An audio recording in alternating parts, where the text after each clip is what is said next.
This is for America's ultra rich. Is this what you wanted?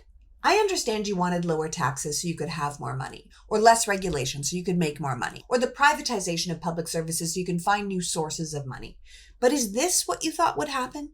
You want to be at war with Canada? You want NATO to crumble and the US to be supportive of genocide and stolen Ukrainian children? You want to abandon our national parks and public libraries? You're cool with defunding cancer research and reinvigorating the coal mining industry while abandoning environmental protections? You and your children don't need to breathe clean air? You don't think that getting rid of Social Security and Medicaid is going to affect the world around you? I mean, I can understand wanting to make more money, but I can't understand trading more money for the rule of law. I mean, it doesn't really matter how rich you are. Why would you want to live in a country where people are allowed to be snatched off the street and sent to prison without trial?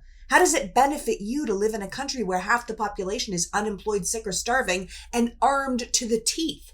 You are already doing so much better than everyone else. You really want to deny us education and unemployment and disability? You guys don't need medical advances? Your children don't benefit from healthy, vaccinated peers? They're fucking up colleges right now. Ivy League schools. The machines are already coming for everyone's job. I can't figure out why you would want to throw fuel onto that fire. We are already a nation where people shoot up movie theaters and businesses and schools because they are so deeply unhappy. And you want to make that worse for a bigger tax cut? Why? You are already the richest. You want a better stock market? Well, it's tanking. You're okay destroying America's place in the world, your children's future, the potential health and security of the entire planet, just so you can have a little bit more? I don't get it. What is it that you don't have? Because I promise you, the way that we're going, you might end up with a bigger bank account, but you're going to have less freedom. Your children might have a larger inheritance, but what are they going to do with that on a hostile, dying planet?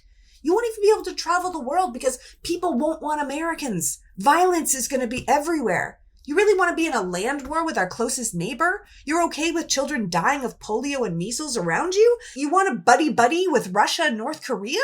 Eat food that hasn't been inspected for listeria? Less taxes are worth all of that? Really?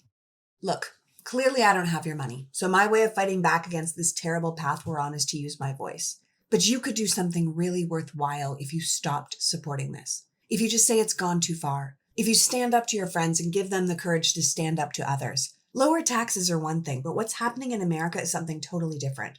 Ultimately, I would argue that standing against this is actually self-preservation. There will be people who will fight for their rights and future with more than words. And quite frankly, you will justifiably be their first target. You know this isn't right or fair or just or even American. But we need you to say that because violence is the voice of the unheard. People are listening to you. Save this country. If not for us, for yourselves.